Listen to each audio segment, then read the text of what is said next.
Hello and welcome to episode number 25 of the Launch and Beyond podcast, a podcast designed to support you not only in achieving great success in your business, but also in other areas of your life as well. There's no question that 2020 has been a challenging year for many throughout the world.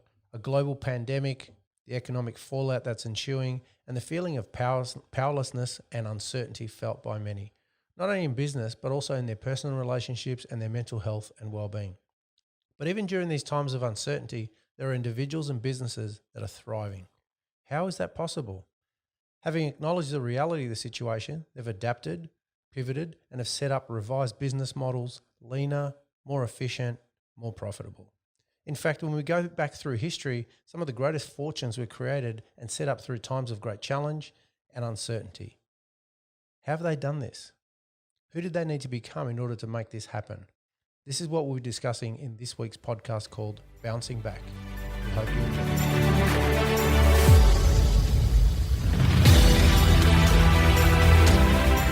All right, Adam, I'm really interested to see where this podcast goes because when I was planning for our podcast during the week, this was not the topic that I was actually thinking we'd be talking about. It was actually something else. And somewhere along the way, I've liked to feel like I've got a pulse on what's going on both in society and with a lot of our clients. And what kept coming back was what we're going to be talking about today, the resiliency, how do you adapt to things going on? So I'm really interested and excited about how that'll go. But let's check in and see how we're going. How's your week been? Anything you want to say at the top of the podcast before we get started? My week has been. Your week has been. That's it. Okay, because I don't want to be too negative, but Okay. This week is just well, we're situated in Melbourne, as most people or long-time listeners know, and we have been put into a second round of lockdowns now, and this one's quite long. It's actually 6 weeks, which is longer than the first round. And I think we were talking during the week, and I was saying on the day that the lockdown got announced, I had 3 or 4 major mistakes from both suppliers and retail stores that were supposed to get me stuff that they misordered the things, and it just was so frustrating. And I could see where they were coming from, so I didn't blame them. Like, this is mentally fatiguing for so many people. And I think I messaged you and I said, hey, you know what, this is what's been happening. And you're like, yeah, I've sort of had the writer's block as well today, and it's fine not to always be on. Yeah. But how do we turn that around? And that's why this podcast was, it sort of just naturally came about. It came through because sometimes it was tapping into the intuition, and sometimes you're in flow, and sometimes when you're doing that, you go, okay, this is the process, and you come up against normal challenges which are acceptable, but it kept on coming back roadblock, and I'm like, no, it doesn't feel right. And yeah, in reaching out and talking to you as well, that's when I said, I think we just need to change that. So this was like a 11th hour change. Yeah. Which I feel is, and we'll still come back to the next topic we're going to talk about, but right now it actually felt like the most pressing thing that needed to be discussed from us as well. So that's why. Yeah, definitely. Like, for instance, I got a letter or an email, saying that we had no orders for August in my business. And we normally get them 2-3 months in advance, our orders, so we can organize our packaging, we can schedule the staff, get the mixes for the foods, because what we do is so tailored, everything has to be custom printed. And we need to know, because that takes lead time. Sometimes our film takes 4 to 6 weeks to come to us. Our boxes take 10 to 20 days, depending the quantities. And so we didn't have orders. And my dad was freaking out just a little bit, going, we need to keep making money. And we're essential. We provide healthcare services and yeah. But then what happened was I called my contact there and I said, hey, we don't have our fruitcake order, but can we get our plum pudding order? Because we know we're going to start doing it in September. Can we pull it forward to August so that we don't have that downtime? Yeah. We can fill your stock before that time. And she was like, yeah, sure, but why don't you have orders? And then she went and she reviewed. She goes, no, we need orders. And I'm like, well, that was your ordering, your procurement officer was saying that to me. So she's like, I don't know what's happening. Like, everyone's sort of just losing it. And that's when I got the inkling And then I had a few other issues when I was ordering camera parts that the people who sold me the right parts in the past for everything, all of a sudden they're having brain farts and they're going, this is and it's just wasting time and money. And so I noticed that as well. Then we started talking and I'm like, all right, well, it's let's fatiguing. Let's adapt. Let's move it. And let's really go where intuitively we're being drawn into and talk about that in there as well. So so that was my week. Overall, it was a positive week. I don't try and let it be too negative. I've always got some type of outlook. For instance, we didn't have orders, so I went and chased down a different avenue to get orders or push forward different order processes. And as well, at the same time, I've been listening to a different podcast called Plant Proof, which I've listened to in the past, but for some reason I was searching for something different this week. And the topic came up of sprouting beans and legumes and stuff like this, which was funny. Is there a podcast for that? Plant Proof. Wow. Oh, okay. It's actually a health and nutrition. The guy's got masters in nutrition. Simon, I think, is based in Byron Bay. Right. Okay. Really cool guy. I've spoken to him on Instagram. Like, he still reaches out to everyone. Really nice. But yeah, I was looking 2 weeks ago at starting a organic grain line, and then I heard about this sprouting, and this guy's written a book. What's his name? Something Evans, Dr. Evans. And he's written a book about sprouting. So I'm like, I'm looking at doing beans. Why don't I do sprouting beans? It gives the people the option of having organic sprouting beans delivered to their door. So even though I was having a down week, I was trying to start a separate sort of business or go more into e-commerce, because people can't actually go into retail stores anymore, or not much unless it's essential. Yeah. So I'm like, how do we change this up a little bit? How do we move forward in the process? You know, Adam, what you're outlaying is pretty much exactly what we're going to be talking about today. Yeah. And the whole process of coming up against obstacles and having setbacks, being dropped on your backside, and then picking yourself up, dusting yourself up, and moving on and coming back and bouncing back.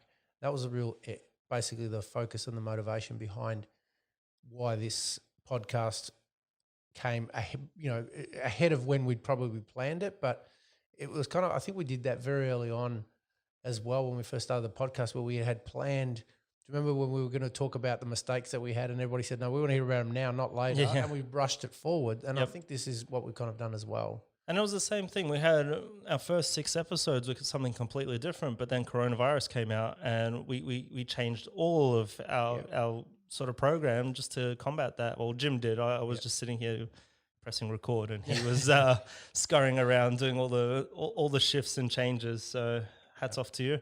But you've had a big week this week. How was it? I've had a big week. I finished 75 hard yesterday, and that was fantastic. Really great achievement. Felt wonderful in myself in completing it. You're right. This time last week when we were meeting, I was cooked. I was exhausted, and I found an extra spring in my step this week, just knowing that I was getting closer to the home.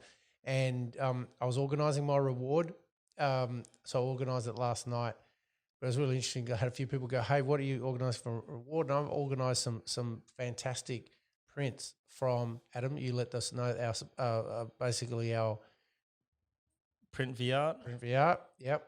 And I was going to mispronounce it, so I wanted to make sure I got that right. So I'll probably mispronounce it as well. But if you head over to our YouTube, they got the link to their website. So we really got. So I ordered some prints for my room, and someone said, "Why don't you order them now?" And I went, "No, I'm ordering it on Friday." So the moment I finished my second workout for the day, then I got home, then I ordered them. So I was honouring that agreement. So it's fantastic achievement. I just realised that I'm so much better in myself in this process. So being able to channel my energy and focus for the last 75 days on something that kept me present has meant that my stress levels and things focusing outside of me that were outside of my control, I didn't worry about as much. And that was really, really helpful. So, yes, I'm celebrating. I'm going to have a celebratory dinner tonight. And pasta? Yeah, I don't know if it'll be pasta. It might be a burger. Oh, yes. Of some sort. And then I'm back into it. I think that I realize I do very well with discipline, and I really well with structure, and it's just helped me a lot. So it's easier for me for it to become my way of life, as opposed to I I've got to take a deep breath and try and run a marathon. I'm just going to incorporate that all the time. And if for some reason I go, okay, I'm going to stray off that, then I'll be okay. But then, because the next day I'll get back on and keep progressing and moving forward. It's not so much, the way I look at it is, it's not so much the first mistake or the first decision. It's the second and third one that's I think that determines it. So sometimes people will make an error of judgment, but it's the error of judgment that follow after that first one that determines whether you derail if you go off the rails. So I'm going to be clear that if for some reason, and if this becomes my normal way of life in terms of what I do, and for one day I do have a cheat meal, it's a case of going, okay, that was it, and reset and get back on, and not worrying so much about how many days, because if those days are how I'm going to do it, then to me, it's actually going to be quite liberating. So that's the biggest thing I've taken away. Well, I find that most people that say you're doing an intense workout routine and you slip up. People slip up. It happens. We're human. But you have a burger instead of your normal, lean chicken salad or something. You've had that.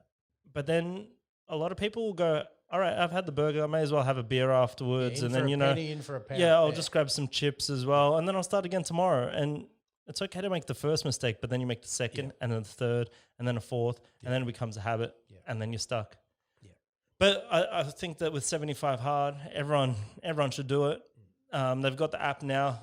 Last week you didn't want to hear about it. Now I'll tell you, they got the app now. I think it's like $5 or something, but it's got the whole list, so you can tick it off every day. So it's a bit, it's a lot easier. It's a lot easier. I've done it through Microsoft To Do. Yeah. And I just have all my action steps and I tick them off. Yeah. And I do it that way and it just resets the next day and it kept me accountable. So to me, the biggest takeaways were plan the work the plan. Yeah. And I had so many people reach out because I posted about it, yesterday on Facebook to just say, hey, I've completed it. And this is what I learnt. It wasn't so much a case of, hey, look at me, I've done 75 days, whoopee. But it's more the learnings that I had out of it. And they were really profound. So a lot of people did reach out to me after doing that to say, hey, thanks for sharing that. And do you think it's something that I could do and should do? And I went, absolutely, because it'll reaffirm a commitment you make with yourself, but then also it's what you learn about yourself and then also who you become in the process. So to me, I think it's a fantastic program for that. I think it was amazing for me personally because it's like getting thrown in a swimming pool in the deep end. And as you get thrown in, all you're worrying about is, can I tread water? Can I swim? Can I stay at the surface? And you forget about the rest, like, oh, I'm not wearing the right board shorts or I'm not wearing my floaties or the water's slightly a little bit too cold. All you're worrying about is, I need to survive this right now. Yeah. And you cut all the crap out. Yeah. And you start just focusing on what's needed and you keep moving forward. I need to do 2 workouts. I need to stay on a clean meal plan. I need to read my book. I need to drink my water. And I must. And we were talking about that a little while ago about taking out variances, taking out decision-making, because decision-making can get fatiguing. Yeah. But knowing that you got to do this 5, 6, 7 items every day and it's non-negotiable, you just do it. It helps. And I'm reminded of the old saying, they basically say the best time when you look at these massive oak trees, they say, look, the best time to have planted the oak tree was 20 years ago. Yeah. The next best time is today. Yeah. And so many times people say, look, I'm going to start doing this. I will start exercising in 2 weeks after I do this. And it's like, well, start today and get the momentum going. And any behavior worth doing is worth starting now. And I think that's the biggest takeaway for me that I would share to people who may even consider it. It may scare the daylights out of them, and to even consider starting something like this, it's not so much what you're losing, but it's what you're gaining. And I think if you focus on what you're gaining as a result, focus on process, not outcome, you'll astound yourself. Well, Jim told me before the show that he's going for round 2. I am. I said to him, start on Monday, so then I can join with you. But he's like, no, I'm doing it now. I've found elements within myself that I don't want to let go. Yeah. And I know in myself, like a very, very strong disciplined person. And I'm okay with it to just go, okay, I'll have a celebratory dinner. I'll do that and I'll reset and start again. So when you're starting tomorrow? Yeah. Well, I'm still going to exercise today. Yeah. After we finish the podcast, I'm going to go and train and exercise.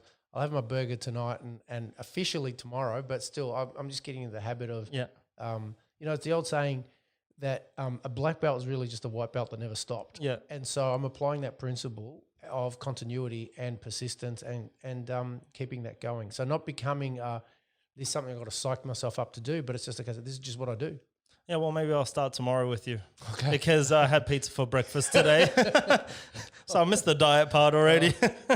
All right, let's start tomorrow. Hey, well, yeah, when you're off, you're off. So, all right, yeah, let's get into which is a perfect way of segueing into what we're going to talk about today, which is bouncing back, right? So it's that reset point. And as you said, Adam, earlier on, we're currently now in stage 3 in Victoria again. Second wave, we've gone back into our second lockdown. And there's definitely I don't know about you, but I felt the heaviness of it this time around more so than the first time. And partly why the motivation to change the topic today came about was also that on Tuesday, so we're on a Saturday morning, we're recording. Now on Tuesday I was in the gym. Yeah. At 3:15 in the afternoon, there was a press conference by our premier, and I was in the gym training. And why that's such a big deal is that I've been doing this whole program home-based, Tabatas, kettlebells, running, walk, all those kind of things. And the gym that I was actually scheduled, my normal gym, had excluded me because the postal address that I had was in the hot zone technically. So they said, okay, well, you're not allowed to come in. It was like the start of the month. They said, you can't come in for the next 4 weeks. I'm like, you're kidding me, man. I've been busting to get into the gym. Now you've excluded me. So I joined another gym and went back to the gym that I was at previously just so I can get back into training. And I had 2 sessions, and the second session was on Tuesday. Yeah. 3:15, there's a press conference. And the premier I just want, the premier. Yeah. The premier just basically has this press conference saying that we are going into, because of the escalating number of cases, we're going back into lockdown for 6 weeks this time. And suddenly the mood in the gym just changed totally. And there was anger, there was frustration. There was a lady who I saw 3 or 4 months ago. This is the gym I used to train at, probably longer, 6 months ago. And she looked fantastic 6 months ago. And I didn't recognize her this time round. And she'd put on a lot of weight. But just not only that, just didn't look happy in herself. And the moment that the basically announcement came over, she started bursting into tears. It was almost like, you know what, I finally feel like I'm getting back on track here. Now it's taken away. Yeah, because we had 2 weeks of hitting the gym. Yeah. I had all my sorenesses gone. I was starting to get in that momentum again, and then stop. Yeah. So that's really the essence of it. That's the heaviness that's being felt in our community. And it doesn't help that, the rest of the country, and I understand that this is the decision that's been made, but it's hard as a Victorian. So we're in one of 7 states here in Australia, and so we're shut down. The rest of the country is opening up and partying, and the borders are opening, and everybody's high-fiving each other, and we're going to lockdown. It's hard not to feel like the kid who nobody wants at the party, who just feels excluded. Everybody's like, oh, who invited that kid? And that's what it feels like to be a Victorian at the moment. So we're feeling that energetically. And sorry, you were going to say something? I'm just thinking of my mate over in US, Mr. Trump. Yeah. And basically he said, if you stop testing, you stop getting results, just like China did. Yeah. And I think that it's quite funny because yesterday we had record amount of testing, 37,500 tests in Victoria. And yes, we got 300 cases on 299, whatever it is. The funny thing, they rush the cases out. I don't know if you've noticed this. They rush the cases out, and then like 3-4 hours, they reassess it. And then there's always like 10-15% less. Yep. But they rush it out and then go, oh, no, we've duplicated the results. I'm a bit of a skeptic. Yep. There is a virus. I'm not saying there isn't, but I'm skeptic in the way that it's all getting handled. Yep. But we don't want to dive into that. Look, Jim and I got through that before we started. I think there's what's happening is the situation and then our response to the situation. And it's understandably we're frustrated. And as much as possible, we download that prior to getting onto the podcast because that will... Yeah, that's going to come through. Fair enough. But it's natural that we'd be having frustration because now there are liberties that have been taken away. But this is the whole, it's fitting into what we're talking about is bouncing back. How do you do that? And two examples that I have that what it feels like right now and why it's important that we reset and reestablish how our response to it is at the moment is my first example is anybody who does jiu-jitsu, and there may be a whole lot of people who don't, but one example in jiu-jitsu is that we may be having an 8-minute round of sparring or fighting with someone. And for 7 minutes, you are fending off attack after attack after attack, but you still feel like you're in control. And it's a really bizarre feeling. Someone could be just, squashing the daylights out of you, but for 7 minutes, and you finally work out a strategy and you're out. Yeah. And you get out and you see this opening, you feel like fantastic. And that lasts for about 10 seconds. And then you make either a mistake or they've countered it and you're back in exactly the same position. And that second time feels 50 times worse. Yeah, because you don't know if they've allowed you to see that little gap and you've escaped and you've gone into one of their traps because they're like, I'm sick of this position. Yeah. You're defending too great. I can't get anything. And it's like, oh, here's a bit of a light. And then you go through. Yeah. And then they flip you and you're going, crap. Yeah. I'm in a worse position now. I didn't know that was going to happen. Yeah. So it's the mind games that happen for people. And it's exactly what's happening right now with second wave, where people had 2 weeks of, hey, things are returning. No, it's coming back. Yeah. And psychologically, that really affects and tests people. And the second example I had is quite a few years ago, I ran the City to Surf in Sydney. Oh, wow. Which is a fantastic race. You couldn't run them right now because I ran it with 50,000 of my closest friends, and it's running through the the closest friends. all the hills of Sydney, and it's a fantastic community race. About 14 Ks from the city right to Bondi Beach, which is a iconic beach, and a lot of people know about that. But about halfway along, there's a street. There's Heartbreak Hill, they call it, Heartbreak Hill, because it smashes people. And so for me, this is really interesting. Is I'd psych myself into people coming going, oh, Heartbreak Hill, man, it's hard. It smashes a lot of people. People either pull out or they've got to stop or whatever. So in preparation for that, I prepared for Heartbreak Hill halfway along. Yep, no worries. And all my preparation was along that. So I ran up Heartbreak Hill and I was like, that's easy. That felt really good. Then I turned the corner, kind of dog-legged, and there was this pissy little hill that was a lot smaller than Heartbreak Hill. I found that one harder because mentally I'd prepared for Heartbreak Hill, but I hadn't prepared for the second one. And my Everest was that second hill. Yeah. Even though no one talked about it. And it kind of got me thinking about exactly what's going on here for people, is that as hard as the first shock was, this one, the aftershock, potentially takes a lot of people out. It'll take a lot of businesses out, unfortunately. It'll sap the spark and the hope from people. And that's the biggest concern. And the ripple effect as a result of that is going to be the health and well-being and the mental health of people that I'm really concerned about. Yeah, so I'm not sure how well everyone knows Australia, because we do have international listeners. So Australia is a massive place. It's as big as North America, the land space. And having every other state open now except for Victoria is a blessing in some regards, because the bigger corporations can fund themselves, but we're not super concerned about them. They've got investors. They've got all these other avenues of getting money. We're concerned about the small businesses. Like my dad had a small business. My uncles have a small business. They can't operate. My cousin has a restaurant that hasn't been open pretty much all year. It doesn't justify him paying the rent, the electricity, just to do takeaways. His factory, his restaurant can hold 300 and something people, and it hasn't been open for 6 or 7 months now. Jeez.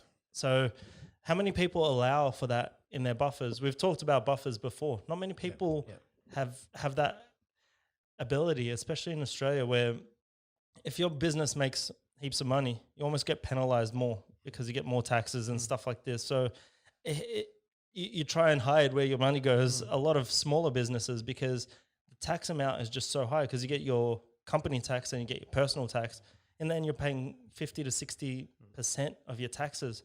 So people try and move it around, and then when an issue comes like this, they don't have enough money sitting around because they don't want to be taxed for just sitting in their earnings. So it becomes very stressful, and that's what we're cautious about. But we hopefully we can talk about some bounce back techniques and Yeah, I want to talk about the bouncing back as a concept because I might have mentioned it before. I can't remember, but if you think in terms of the bouncing back, like right now, picture a tennis ball. A tennis ball drops down into the ground. The moment it hits the ground, it deforms, it changes shape, it caves in on itself. But what happens with a tennis ball is the rebound effect, the kinetic energy that's generated helps it bounce back up. And that's in effect what it is that is important in these situations, because without question, we've been dropped and our mindset, our soul, our spirit, whatever it is, has been bounced and bent out of shape. All right. And it's really pretty much hitting the ground, but it's the rebounding process that we really want to be talking about. So, in a lot of situations in life and in business, you may have been set a massive setback. Right now you talked about the impacts in business, but this can just as equally apply to a marriage situation or a relationship breakdown where people are smashed into 1,000 pieces. And someone important to you may have passed, or you've lost a whole lot of money in an investment or in a business venture. And so a lot of us have experienced some or even all of those. And at these times, your whole body and nervous system go into a fright, flight, fight, freeze process. And particularly, the fright, flight, there's action, there's movement sometimes in those. But in the freeze moment, this is the part where you feel so overwhelmed as a result of it. I think this is the part that I'm seeing just intuitively and sensing that there's more people freezing right now than fighting or fright. There's the fear component, but that's triggering them into a fright response, into a freeze response. And the reason, different parts of these elements can play out in different ways, but I'm really sensing the freeze one, and that's like a powerlessness state. There's something that people are just stuck in that we really want to be able to draw awareness to and show them the pathway to start to take that first scary step to then rebound to start bouncing back. Yep.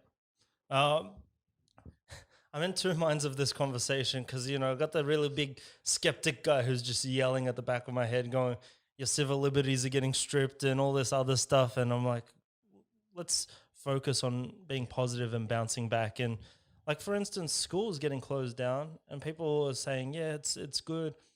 But all these children are losing that social aspect. And that's one of the biggest things in their formative years is to hang around other kids, to get sick. Getting sick is part of being a kid, bumps and scratches and bruises and blood noses and just living and enjoying. That's a good childhood, in my opinion. To be at home in a sterile environment looking at a screen for 5, 6, 7 hours while you're forming your brain and your personality. Yeah, so I don't realize how valuable going to school is, and that's the biggest issue is you have these kids that need to run around. They need to be with other people, and it's hard to keep their hopes high because they're just these balls of energy. We might not have all this energy, but kids generally have all this energy and they're bouncing around, and I feel sorry for them. There's one commodity you can never get back in your life, and that is time. Spot on. So carrying on from that, Adam, I think that the things that we're looking at, particularly in that freeze component of the nervous system being shut down, it's that feeling of powerlessness. It's that feeling of what's the point? Why bother? Is what I'm talking about. And so as a result of those feelings, the narrative or the story that people start talking to themselves about is, I can't win. Poor me.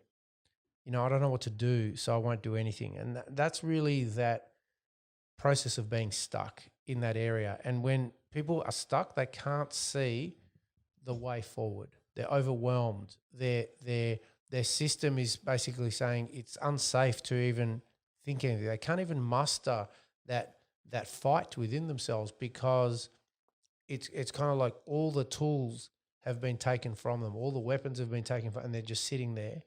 And some of this becomes ingrained. It becomes a way of going about life. There's the learned helplessness. And you talked about kids going to school and the social element being important. And there's a lot of school of thought and in the literature that talks about, you know, a lot of our resiliency as adults comes from normal childhood experiences and ailments. We build up a stronger constitution that helps us fight and develop our immune system as we go along. And it's the same thing with our resiliency. Is it, if we don't develop those skills of adaptation, of ability to work through problems and challenges, we get to a point where we get what's called learned helplessness, where we just don't even see the opportunities and possibilities. So when we're confronted with something like a pandemic, all your resourcefulness is gone. And as a result, you're stuck. And what this basically means is that people can't find a way to work through these challenges or obstacles emotionally, physically, financially, spiritually, what have you. They're kind of like totally devoid of options. Yeah, and the thing is, you and myself, we might read a lot of books about personal help and personal growth and business and all this stuff, and it gives us tools and insights on how to reflect. And we were talking in our last podcast on how to reflect and constantly upgrade yourself, but not everyone has these tools. And when there's something that's big and devastating, like a second round of lockdown, they get crippled because they don't have the tools to go, hey, actually, this is a perfect time for me to reflect, reassess, brainstorm how I want to live my life. Do I want that business? And we also spoke about, I think 3 weeks ago, about BizCover and how the Australian Financial Review wrote a story that BizCover was saying they're insuring more small businesses than ever. And that was off the back of the first lockdown. People were actually staying at home and going, hey, it's time for me to start that side hustle that I've always been thinking about. And watching off TikTok, I've seen all these new clothes brands coming up. They're printing out their vinyl stickers and putting it onto a T-shirt, heat pressing it, packing it, beautiful handwritten notes and sending it out. And they're actually making a really good business model. And that's a testament to some people, how they can recover and bounce back and take this time. It's almost like a forced 6-week holiday in essence, because if you can work from home, you're working from home, which means you've got more time to actually sit and reflect and see if you want to do something else. And if you don't, that's fine. But don't let it cripple you. Yeah. And look, you talked about people having not having the tools or the means to be able to have a strategy to bounce back. This is part of the process of what we're going to guide people through, is a process to leverage on the things that we've already spoken about. Yep. It's natural and normal to be frustrated or angry when things don't go your way. The key is to be able to channel that or use that or recognize that, okay, I'm feeling angry or frustrated, but is that emotion going to help the situation? And if it's not, it's allowing it to cycle through you to then get to a more resourceful or productive state and then take action. So you can stay in anger as much as you want about things that are outside of your control, but you're going to be spinning your wheels. If you can stay despondent and basically disappointed, and you know, when we research a lot of people over time, you know, horrible things have happened in the world to people. And I think I mentioned it before, sometimes people trace back the turning point, the difference that made a difference was the meaning they gave to that experience. And this situation can define people, and you can define the situation. And if you allow this to freeze you and get you stuck, well, weeks, months, and years can go by and nothing changes.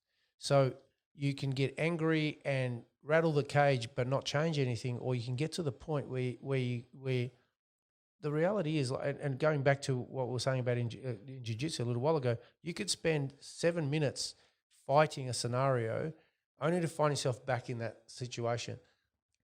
The word reset has been overused, in my opinion, in this whole pandemic. Yeah. But the reality is that's what you have to do. You can't look at I spent 7 minutes doing that, or I had a business doing this, or the situation is the situation right now. And the quicker you can come to terms with the reality of what's going on and adapt accordingly, it'll help you to move forward. If you're running the story, we used to have this, we used to have that, it's gone. It's at harsh, but it's gone. That's not the situation right now. And it may come back, it may not. So if you are not being able to release and let that go and be cognizant of exactly where you are right now, it's going to be really hard to move forward and bounce back, because you're going to be hamstrung or tied to the previous experience and the previous situation, thinking that that should just change, but it may not. Yeah. Yeah, it's one of those things that you sit down and you listen to entrepreneurs, and some of them, if you listen to their backstory, you go, wow, this person had a tough life. And then something clicked in their mind and they just shifted everything. And they grew in an amazing way. Like Tony Robbins talks about how he came from an abusive family, but he shifted his mindset and goes, actually, his mum was that abusive because she loved him so much. And he changed his mindset, he tweaked it, and he bounced back, and he became one of the biggest motivational slash what's his title, psychological coach, peak performance, the whole transformational work that he does. So, but he came from a deep dark spot, and he changed his mindset, and look where he is now. He's feeding 1 billion meals a year or something like this. Like, it's just, he's done phenomenally well. Yeah. So it's come up with Anthony Robbins as well, but a whole lot of great people, is that a lot of the times, particularly in a business sense, but also in a personal growth and development area and arena, is people are seeking to find a solution to their own problem. And when they find that solution to their own problem, and then they find other people who have that same problem, what happens is that they're helping other people through the same issue and problem or challenge that they may have had. And as a result of that, that's reinforcing, it's helping them. So that's how they feel fulfilled and successful in their business in there. And so a lot of the times when you're expressing what the world needs, and at some point that it fills your cup, that's the win-win scenario. So that's what Anthony Robbins has done, and has done exceptionally well. And there are massive setbacks. I'll share some of the stories of industry that have happened to a little bit later on as we're going through, but fundamentally, this is what that is. No one, basically, at least I know, downhill skis to success. It's like there are challenges, and this is life. This is the reality of it. There are going to be massive setbacks, and the longer and older that I am at 51, like when I'm in my 80s and 90s, it'll be more so. But at 51, I've lost friends. They've passed away. I've lost money. I've lost people. My mum and dad are gone, all those kind of things. And they're the heartbreaks of life, but they're the realities of life. And you can't celebrate the great things without having the heartbreaking things. And the ability to regroup and pick yourself up and collect yourself and progress and move forward, that's the journey of life. That's the reality of it. And the people who get stuck in a space, you could just look at them and go, you're stuck. It's very much like when you watch someone and they've got a hairstyle that was from the 1970s. At some point, they're stuck in that model, that identity. They haven't progressed and moved on. And it also happens with people with their wounds. If they don't get past it, if they don't get move it. Some people don't want to shift from Led Zeppelin in 1976, and there's nothing wrong with that if that's the case. But you can look at that, because it's for them, it's like no more music was ever made beyond 1976. They're in a time capsule. And you can do that emotionally as well. You can do that in your belief. You can do that in your risk tolerance and saying, hey, I made a mistake once, or I got burnt. No, it doesn't have to be a mistake. I invested money and I lost it, so I'm never going to do it again. Yeah. How many times do you hear that? All the time. All the time. All the time. It's one of my biggest conversations. I'm like, this is what I'm going to do. And advisors, friends, family, they're like, that's a big risk. Yeah. And I'm like, yeah, but I'm willing to take it. And if I fail, I'm willing to take it again. And if I fail, I'm going to do it again. And that's my mindset. Because... And hopefully you take the experience and the learning from that, right? So that's the difference. Most people look at risk. You can't mitigate all risk. Yeah. You cannot mitigate all risk. And if you try to take that out, yes, you'll progress, but that's not how life works. You know, if you're not prepared to risk your heart, open up to someone, you're never going to meet the person of your dreams. Yeah. If you're not prepared to put your money on the line and risk it and risk the possibility that all of it could go, you don't open yourself up to the possibility of the upside. Yeah, well, one of the classes that I did actually enjoy at uni was macroeconomics, and it was just the bigger the risk, the bigger the reward.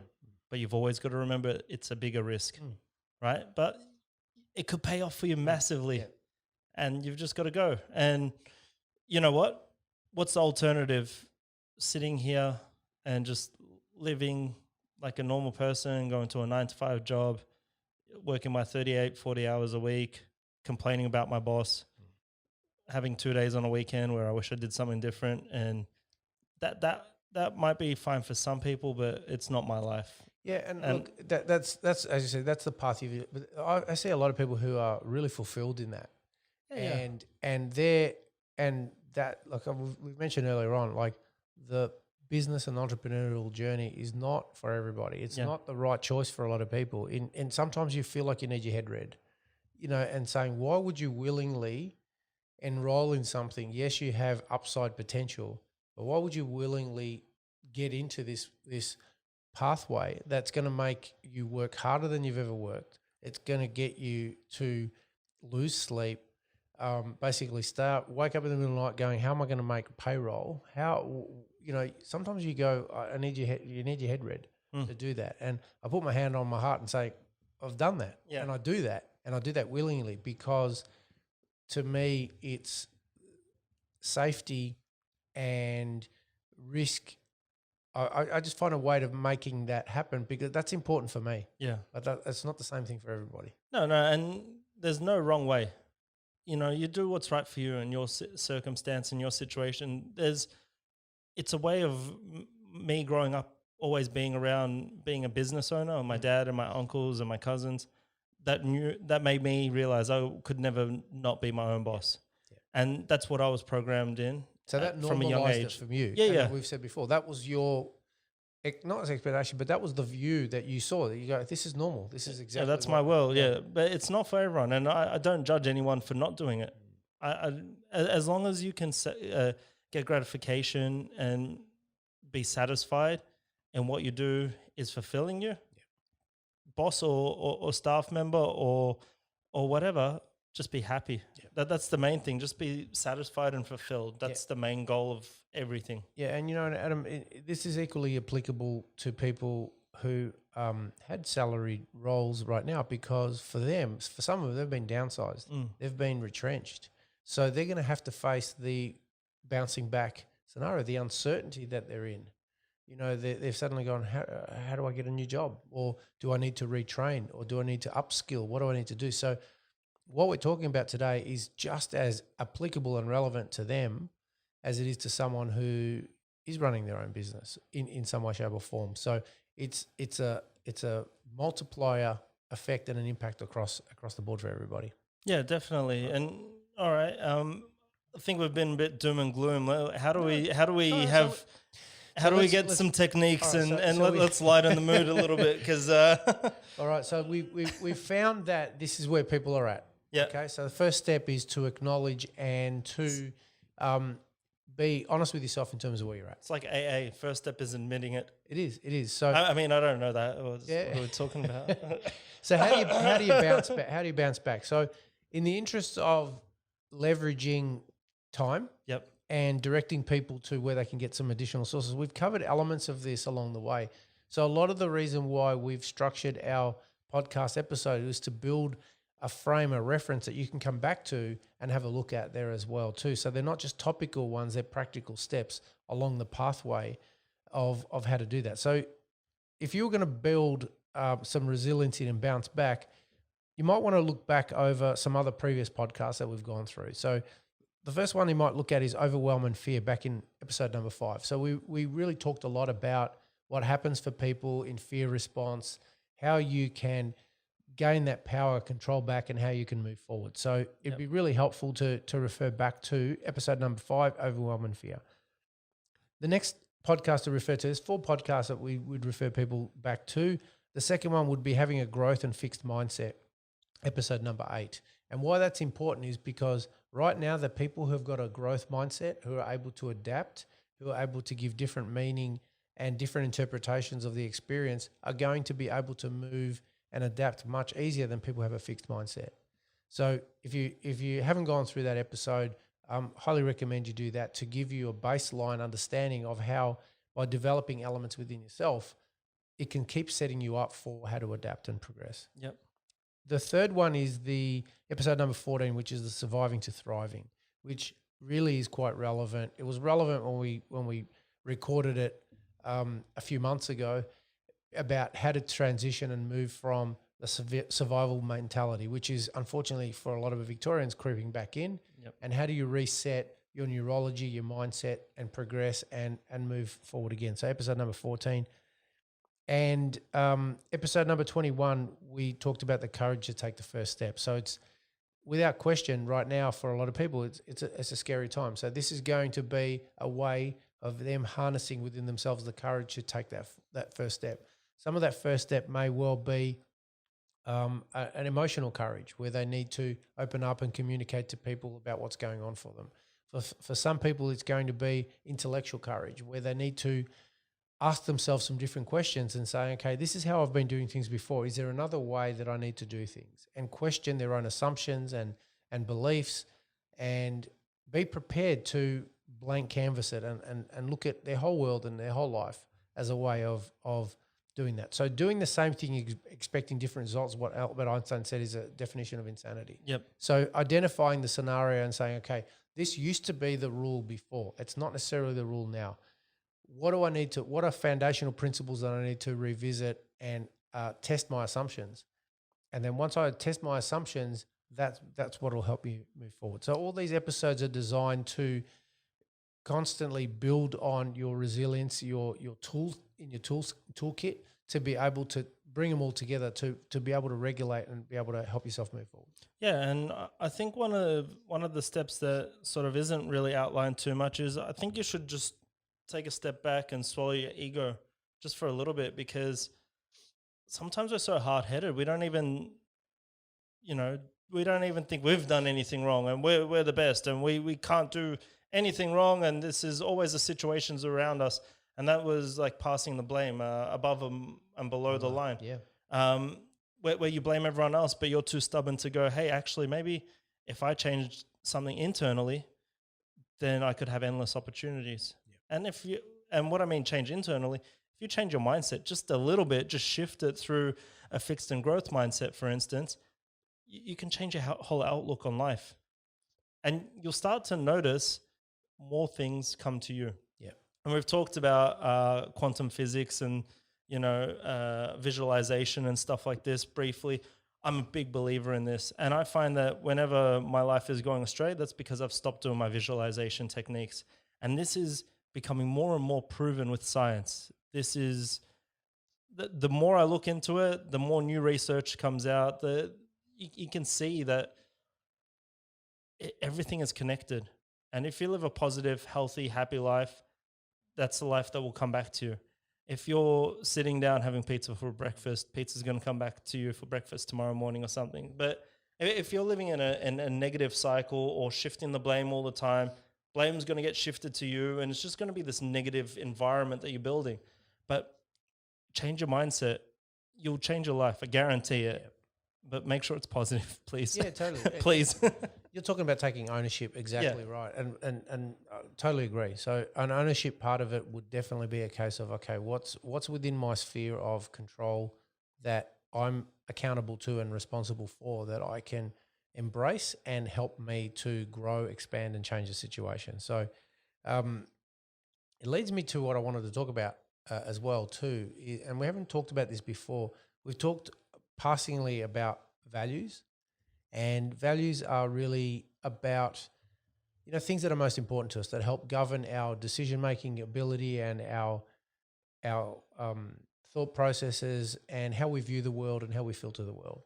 But there's an area called shadow values, which is, when I first was introduced to shadow values a few years ago, it really it changed my whole world and helped me really understand human performance psychology, the reason why people behave and do what they do so much better, so much deeper than I ever had.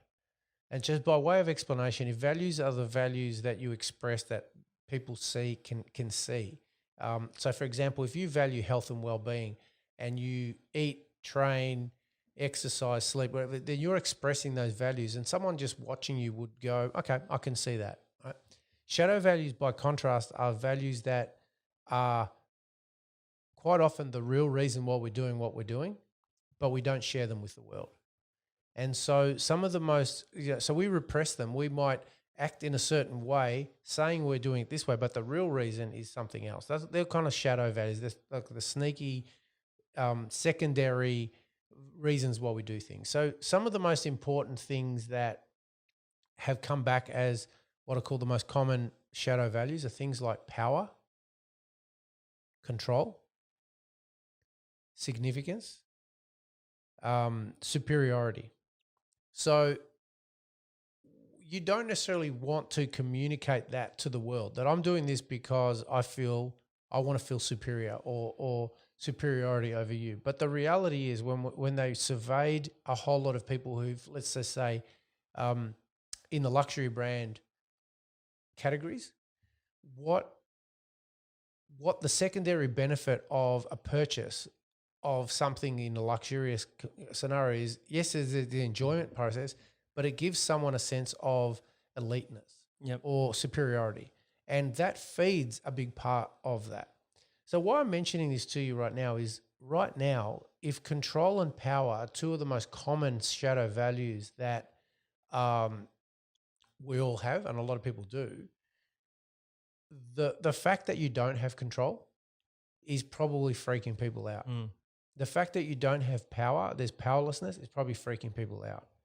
And why this is important to be aware of is, when you talked about changing your mindset, the way you do that and the way you talked about ownership, I want to share how you can down-regulate the stress response in your brain in an instant by changing that. So the reason why people feel the anxiety or the stress that comes with the situation is that because in some way, shape or form, they feel like they've got no control or got no power. And anytime you want to work out why you're getting triggered by an event, why you're getting disappointed or upset or spooked by an event, you ask yourself one of three questions. Number one is, what am I craving right now? Number two, what am I missing? And number three is, what's not currently present, or what am I not currently feeling? And so if you might say, oh, it's this feeling, but underneath that, you'll find that you've got these shadow values. And so right now, people who are feeling powerless or don't have control over their lives, it's basically accelerating the primal brain, the reptilian brain in themselves, the fight flight response that's not allowing them to move. It's either keeping them stuck, or that's keeping them cycling through the whole narrative and the story and the anger and all those kind of things. But if they change this and go, okay, let me stop for a moment, let me breathe and go, look, there are certain things that are out of my control. I get it. But the brain is a meaning-seeking organism. So effectively what happens is, if you say to yourself, I haven't got power and control, think of it as a food. I don't have power and control, I don't have power and control, I don't have power and control. But if you ask yourself through the process of questions, okay, where do I have power and control? You start basically changing the trajectory and the direction of your thought process. And so you say to yourself, okay, I don't have control here. Where do I have control over? And you go to yourself, okay, well, I have control over what time I wake up. Okay, great. Okay, what else do you have control over? I have control over here. Great, awesome. What else do I have control over? And once you start lining up and listing the reasons where, or the situations where you have control, you start quietening down the stress response in your brain and your body. And that then allows you to get to a more resourceful state. Sounds like 75 hard. Well, it is. And that's exactly what that whole process was for me, because when people say to me, what was the biggest takeaway for me, I could focus on what I could control, and I could focus on the I planned my week and I had my daily planner. I'd pull it up and I'd go, this is what I've got to focus on today. That's what I have control over. What's going on around the world, I don't. Yeah. And so consequently, it was intentional. And I have a journal, and this is what I was journaling. I journaling it, and I come up with a list writing, and I come up with the reasons every day. I basically go, right, this is my gratitude journal. This is what I'm grateful for. This I'm grateful for. This I'm grateful for this. And very early on, I also do another list one, which is why I deserve wealth. Yeah. And so I've got so many references that basically I've written probably about 25,000 times why I deserve wealth. And it's no question, and it's no surprise why you attract that. Yeah. Right. And by the same token, I've also done this exercise many times where I say, okay, I have control over, and I write that down, or mentally I do that. And what it does, it's like a ticker, basically, that you tick over reasons. And the more reasons that you have, you down-regulate, you negate that stress response, because you've got more reasons to feel like you've got something, and less reasons not to. Yeah. Yeah, definitely. And that's what this week I identified that I've been saying specifically to you, but I've been saying for so long, I need to start learning how to journal or write down stuff, because everything's in my mind. Yeah. Don't get me wrong. I've got 10,000 things in here, but what are the 5, like Andy says, what are the 5 critical tasks for the day? Yep. Just got to get clear on what I need to do. I might have 20 tasks that I need to achieve by the end of the month, but what are the 5 steps today that I'm going to do? What are the 5 steps tomorrow I'm going to do? And ultimately, can I really reach those 20 things by day 4, day 5? Or am I going to take that full month to get there? And I found that in being reflective and going, I need to write this list, it means that now I know what my tasks are for the day. I'm taking back control. I'm taking back ownership on what's happening, even though outside I can't help. Yep. I'm a victim, to use that term, but I'm a victim to whatever is out there. But internally, in my household, in my business, in my life, I can control almost absolutely everything. There's only a few factors that you can't. Yeah. But everything else, I will control it to a T. Yep. And that's why I definitely want to get back on the 75 hard. And, I joke, I'll start Monday. But when I'm in 75 hard, I did it twice already. The third time, I just know my mind is just focused, and it is laser focused. It's not just focused. And I go, this is the decision. Let's make it. And that's it. There's no negotiation. Yeah. It's a way of steering the ship in the direction you want to go. And you talked about journaling, right? It doesn't have to be that. What the brain responds to is, if you think of it in terms of a table. And so Anthony Robbins always is having this example where he basically talk about a table and the legs. And the table would be a belief, and the legs are really the reasons, or the stability. So if you put out a thought process, if you ask yourself a really good question, if you ask yourself a shitty question, your brain will look at reasons why it would support that statement. So if you say, why do I not have discipline? It's going to come up with reasons. Boom, boom, boom, boom. These are the reasons, because you do this, you do this, you do. Okay. But if you ask a better question and say, how can I learn from this? Or how can I accelerate my progress? It's going to automatically look for reasons to support that statement. So if you make better statements, if you ask better questions, your brain will seek to validate that statement consistently. Yep. And that's the really important process to keep in mind and remember. So that's a really important consideration. And when you feel like you've got that, and that's what I was going to say too, is I thought about it before and I couldn't remember. And then Sorry for cutting you off. No. It came back to me. Yeah. So when you're writing things down, for some people that helps. Like what they've done is that they've found neurologically the process of writing it down helps so much more, because it grooves. It basically creates grooves into your brain. It's more powerful.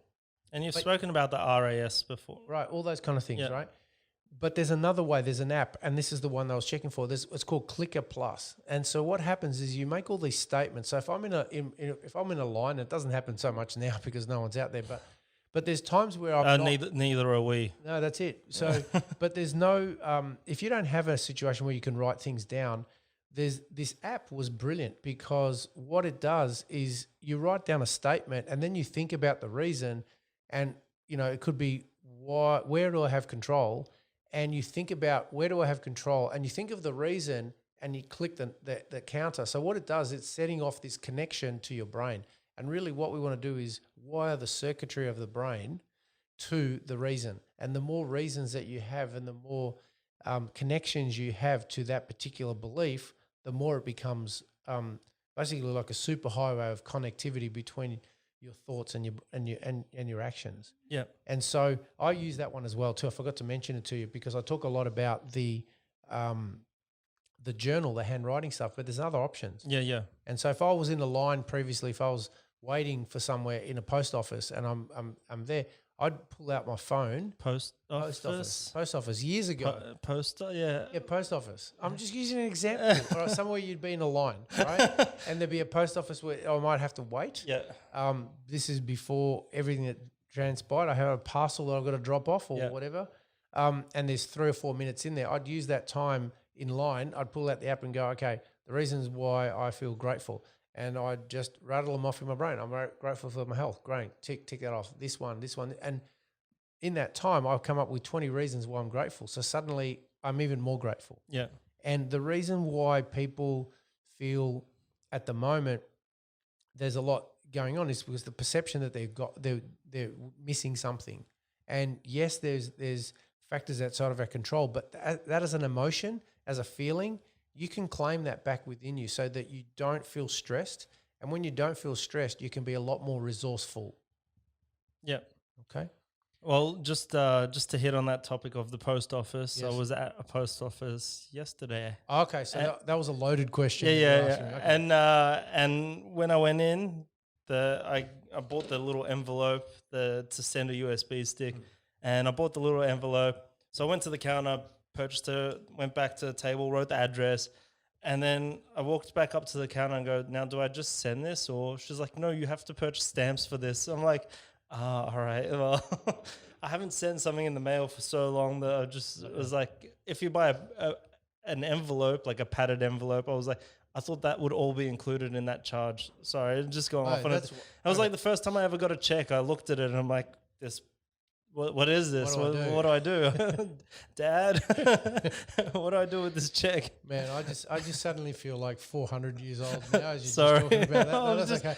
Yeah, like the first time I got it I was dealing with elderly customers in the bakery, and they paid once a month and with the check, and I'm like, I don't know what to do with this. Yeah. And then he goes, you take it to the bank and it takes 3 days to clear. I'm like, what? Can't get my money today.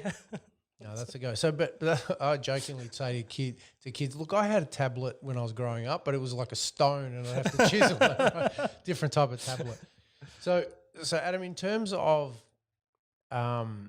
these setbacks, they're not unusual for people in life and in business as well. So when we look at some of the biggest businesses in the world right now, businesses like Apple, businesses like Starbucks, businesses like Toyota, and businesses like Tesla, they're well-known companies and brands that started, but they've had phenomenal setbacks that they had to bounce back from. Yeah. And had they not, they wouldn't be here today. Yeah. I was reading about the closing apparel company.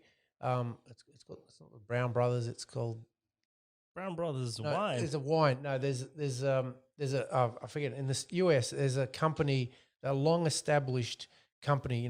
Barack Obama used to get a lot of his clothes from there. Yeah. They went into basic liquidation and Chapter 11 bankruptcy yesterday. Yeah. It's a 180-year company.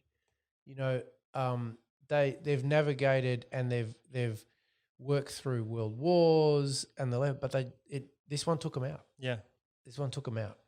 So people who have sustained longevity in business are people who have had to constantly keep adapting and having to keep bounce back from what looked like hopeless situations by going through some of the tools that we talked about earlier on.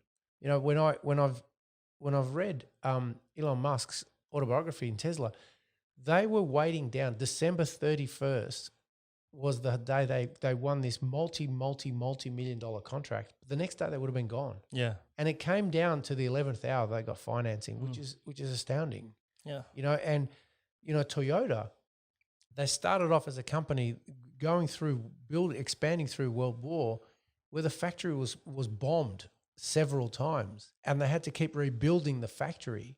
Crazy. But these are phenomenal setbacks that people had to work through, that they had to find a solution for. They had to find within themselves a resourcefulness that allowed them to see the solution over and above their current situation.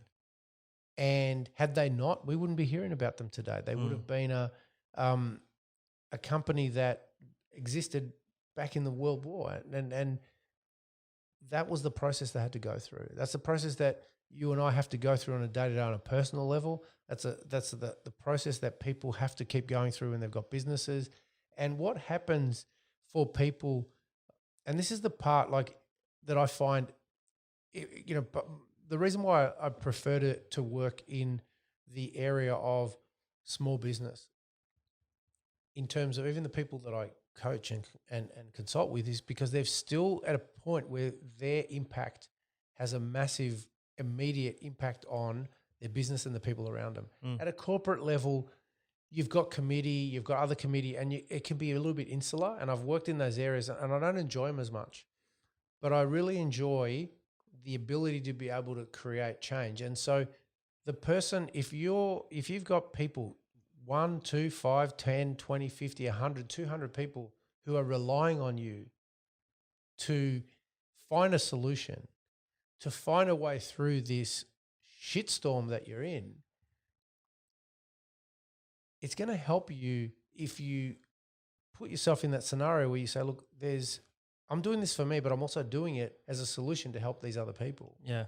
And it allows you to reset and go, okay, this is what I need to find a solution, because this person is relying on me to do that.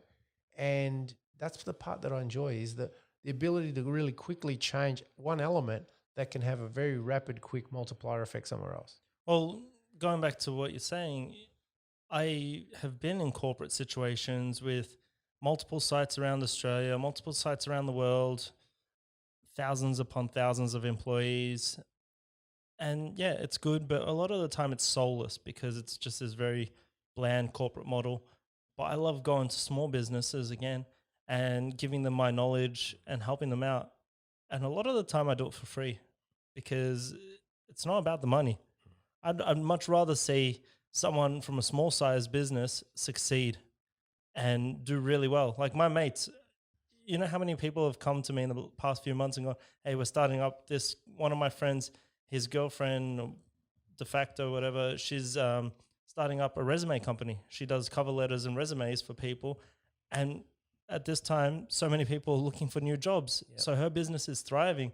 And I want to sit down with her and just talk a couple of basic elements about basic structure, but she seems like her head's on straight and she's just excelling, and all the testimony she's getting, she's just flipped her mindset from going, I'm really miserable at my work, how do I change it? Yeah. She came back and did this and she moved on.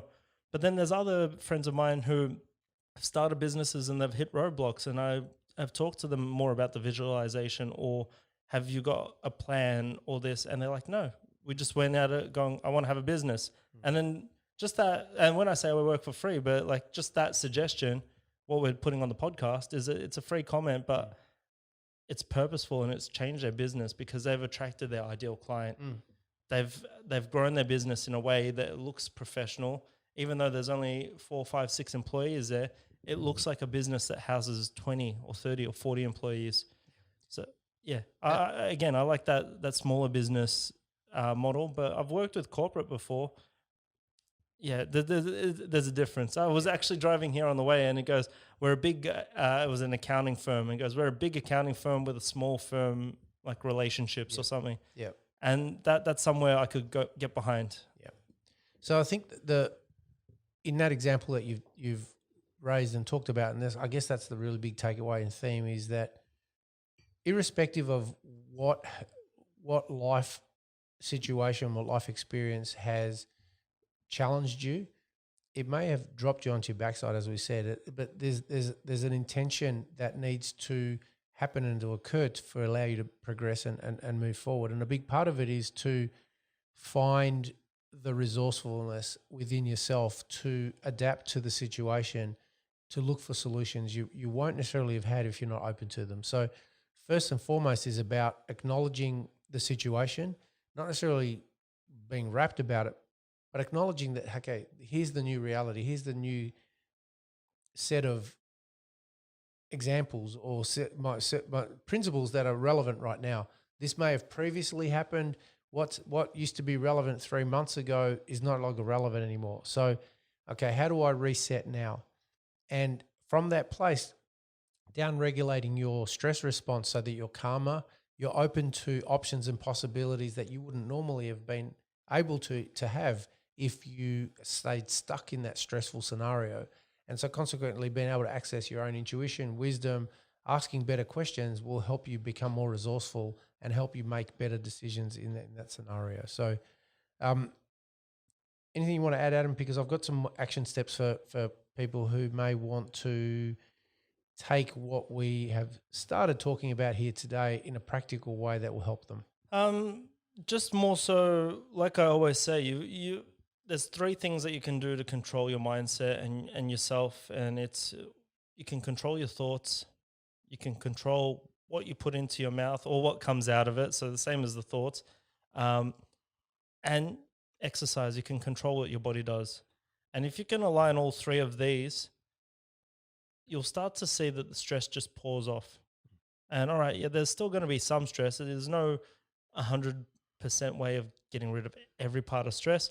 But as long as you can control what you can control, so what you think or how you say it, what you eat or put into your body, and how you exercise or use your body, those are 3 things that you can constantly control. And that way your mind starts to get stronger because, again, there's less negotiables. You come in, you do what you do, and you move on. So if you can come back and control how you live your life, the rest starts to become easier. Once you're solid and full and and strong in mindset, you can throw challenges at you and it doesn't seem to affect you as much. You almost become like Teflon or like a stone. You can throw something and just slides straight off.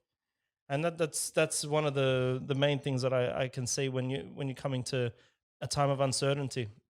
Controlling the things you can, because then when you come to uncertainty, you've got more tools and more resources to actually focus on that. Yeah, and a lot of times, that was Just kicking the table. it was me kicking the table there. We got social distancing, so we got a bigger table today, and yeah, we're honouring all that. I think that the mental blank there. that's all right. I'll keep talking. No, basically just the mindset of keeping you solid, and that happens for business as well. You can write down your plan, you can talk to your customers, you can reassure them, and you can keep that constant communications happening. Because I find that with my with my suppliers, if my customers have missed payment dates to me, I talk to my suppliers straight away as soon as they've missed it and go, hey, you know what? My customer hasn't paid me this week and I'm really sorry. I don't have enough to give to you. Do you mind waiting that extra week? And I reckon 10 times out of 10, and this is not exaggerating, 10 times out of 10, they'll come back to me and go, hey, we really appreciate that you've told us. We'll allow you that extra week. Yep. But keeping people in that loop, it's almost like I've made a story up in my mind before I've spoken to them, going, they're never going to accept this. Why would they accept this? And it's better getting your money a week later than never getting it. So at least they're in the informed process and going, yep, all right, cool. We'll wait that extra week. But that's, again, another way to relieve stress. And bouncing back is controlling the situation rather than having them calling you all week, where's our money? Emails, where's our money?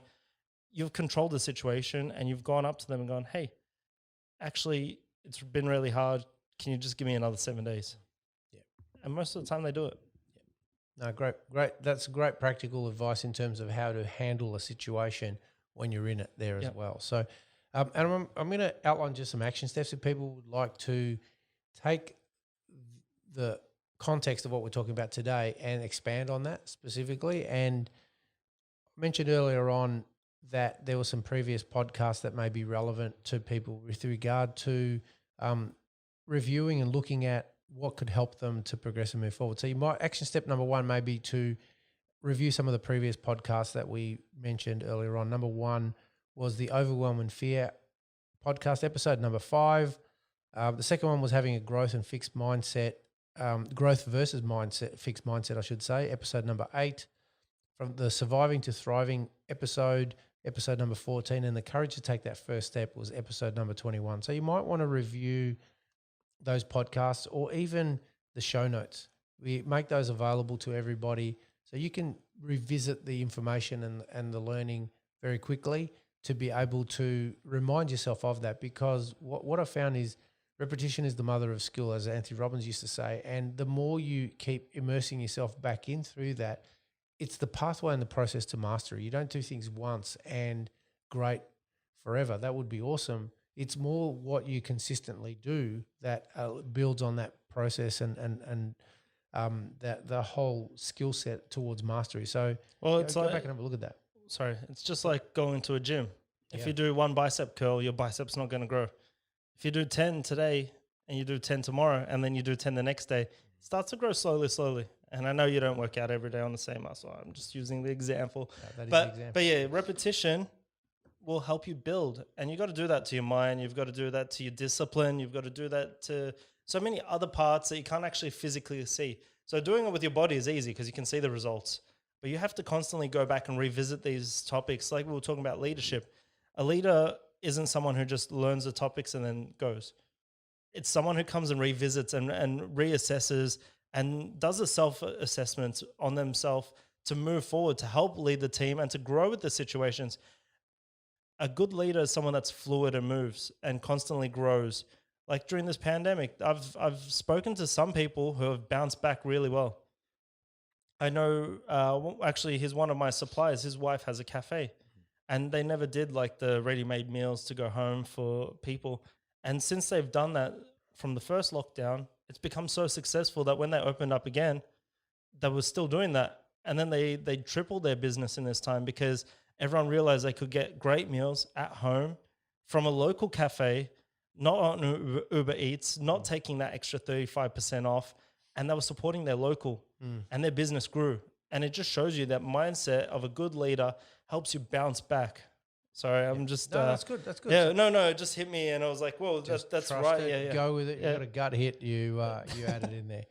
Okay, so the second action step, which we talked about earlier on, would be to acknowledge and take stock of the situation you're currently facing. So now is not the time to be putting your head in the sand and not acknowledging what's going on. It's really, really important to be honest and upfront with what's going on and to get a really good snapshot of exactly what the lay of the land is. And that will help you determine how to bounce back by understanding where you are right now. Okay.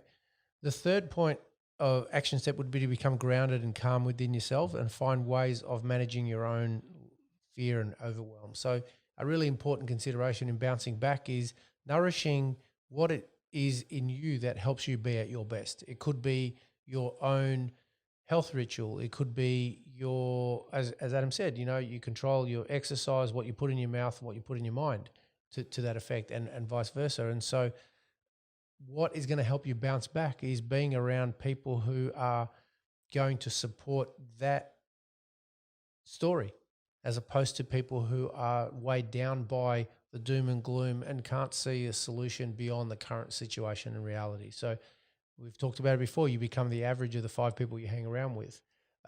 And that's Jim Rohn used to always say that. And it's so important that at these times, if you're going to bounce back, you associate with possibility thinking people that help rise you and raise you to the highest expression and level that you possibly can. Point 4 of some action steps you might want to look at is to ask yourself a series of empowering and powerful questions that will help guide you to make good decisions.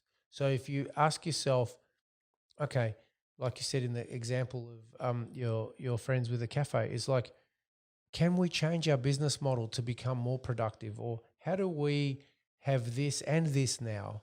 And how do we adapt to the current laws and still grow our business? And what your brain will do is to look at ways to support that statement. So if you ask better questions, your brain will come up with better solutions. Ask yourself shitty questions, it'll basically look to reaffirm those statements and questions. Yeah, definitely. It's funny because like I've been suggesting to some of these people very often, this is what they should be doing. And until their back was against the wall, they never thought about it, or oh, it's too much work. The second their back was against the wall, they were amazing. They were resilient. They bounced back. They go, oh, we should have done this from a long time ago. And it's not me saying I told you so. It's me being proud that they actually took the step, and instead of going, hey, I'm done, I'm crippled, I can't do anything, they actually go, hey, no, let's utilize this. Let's build this. Instead of having our staff, our barista making coffee, let's get them on the roads and dropping off with their personal protective equipment, but get them on the roads, dropping off the food to people's houses, still having them on the books, not losing their jobs. You know, how do we repurpose? Are they willing to go on the road and, you know, deliver the food to save their job? And a lot of people don't want to lose their job at this time. So it's been really good. When your back's against the wall, you can see who your true friends are, who your true staff members are, how good of a leader you are to incite this vision, this new vision in times of downturn. Yeah. And it's really refreshing to see a lot of businesses doing this. Well, a lot of them are doing it out of necessity right now. And, you know, the saying says, you know, necessity is the mother of invention. And a lot of times, the key, a lot of the times that I see a lot in business, in small business particularly, that a lot of people don't do very well is risk mitigation, but also stress testing the what if scenarios. Yeah. And so, like you just said, you know, it's great that this business has pivoted, but they had to get to the point where their backs against the wall. Now, in the finance industry, in the engineering industry, they stress test a system so many times, even in IT. They stress test something to work out all the what ifs, all the bugs, all the blind spots, because you don't know. You know, it's all well and good if everything's tracking perfectly and smoothly, but so many businesses now have been taken out because they didn't anticipate, they didn't know what they didn't know. And this is the whole principle of stress testing: is bouncing back is a case of decreasing the risks process, but looking at scenarios and go, okay, what if, you know, what can we do instead? Or what would happen if this happens? Or have we got alternative strategies and plans that allow us to adapt to the situation? Or are we so stuck in one way that if it doesn't happen this way, it doesn't happen at all? Yeah. Right. So I think that's a really big key takeaway for people to bounce back, is to go, if you are going to bounce back, what have you learnt in this situation that will help you operationally in your business, but also in the event that something like this happened again, you're prepared. Yeah. As prepared as you can be. So that's a really important consideration there too. Number 5 would be to really seek out and ask for support, both in and of yourself. You may ask, you know, emotional support that you may need to say, hey, look, this is what's going on for me, to bounce back. So you may have emotional support. You may need some guidance in terms of peers who have been through the same, a mentor or a coach, someone to guide you through that process to help you work this out. Because the more you're stuck in that scenario and you can't and basically see the change and the pathway out of it, the longer you stay in there, the harder it is to move. And so being courageous enough, and that leads to point number 6, was find the courage to take that first step, whatever that step is. So for some people, it's about asking for support. For some people, it's about revisiting how they do things. For other people, it's the courage to just say, I need to cut this loose and let that go and take the experience from what happened here and move forward. Yeah. Sometimes you've got to cut off the branch to save the tree. Yeah, definitely. And that's the scenario in there. Anything you want to add to what I've just outlined in terms of the action steps, Adam? No, I think it's pretty good. And just what I'm saying is just try and control what you can control, and then, you know, don't watch the media. Yeah, look, for a lot of people, that's going to keep plugging them in, and it's going to keep plugging into the insecurities of the shadow values that you don't have, all the things that are outside of your control. They're designed to instill a lot of the times sensationalism, which only perpetuates fear, perpetuates a whole lot of things that you don't have, and we try not to be. Well, actually, I think I'll leave that one. What I was going to say, I was just saying, don't watch the media, and that's it. It's basically the way you influence people and coerce people is through basically controlling the narrative, controlling the story, and that is, you're right, in terms of you made the statement, and my brain went to the how it's happening. I don't necessarily have to do that, but it's basically saying, look, if I take away what you're saying is about, don't immerse yourself in the drama and the sensationalism of it. Get the insight of what's going on. But if that becomes all you think about, then that will become the story within your brain, and that doesn't serve you at the best level. Well, I noticed it through 75 Hard when I was doing it through the first lockdown. I was watching the media as it was hyping up. I'd just come back from overseas. We were just starting the podcast, so I was getting informed. And then all of a sudden I started 75 Hard. I ran away from the media because I just had less time in my day.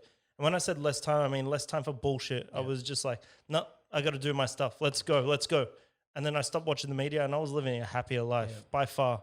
And then now that I'm off the challenge, I'm watching the media again. Lockdown 2 is coming in, and we're like, yeah, it's tough.